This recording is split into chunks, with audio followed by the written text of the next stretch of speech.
I saw a vision for Hue-Man coming in. The reality, of course, of the vision and the dream and the reality are two different things. But my vision hasn't wavered at all about the importance of Hue-Man and what it should look like. But in these 10 years, the entire industry has changed. And we don't know yet where it's going to land.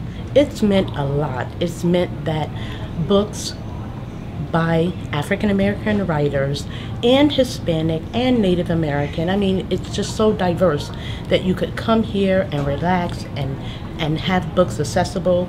Also, it gave people in the community a hands-on to Black writers. My lease was up, and I had a long list of pros, why keep open, and why close, and my why close list was longer. And in a declining book market of this time, 2 years into that lease, I don't believe we would have survived. It is extremely difficult to run a bookstore in this economy, right? In a place where we're point and click and buy fast and cheaply.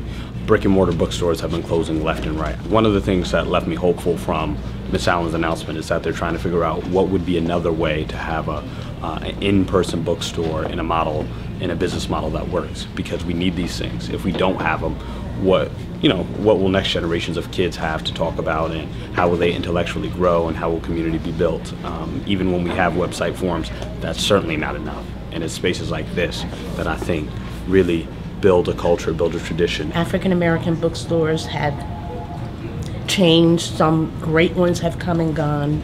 And Hue-Man has been a great asset to the community, to the publishing industry, to writers, and to avid readers. Also, book clubs. And Hue-Man was the first, that I know of anyway, to have a large all-male book club. And even though it was the hardest decision I ever made, because our customers are so amazing, and they really wrap their arm around a Hue-Man, I think we can serve them better in the long run by being able to move into a newer model.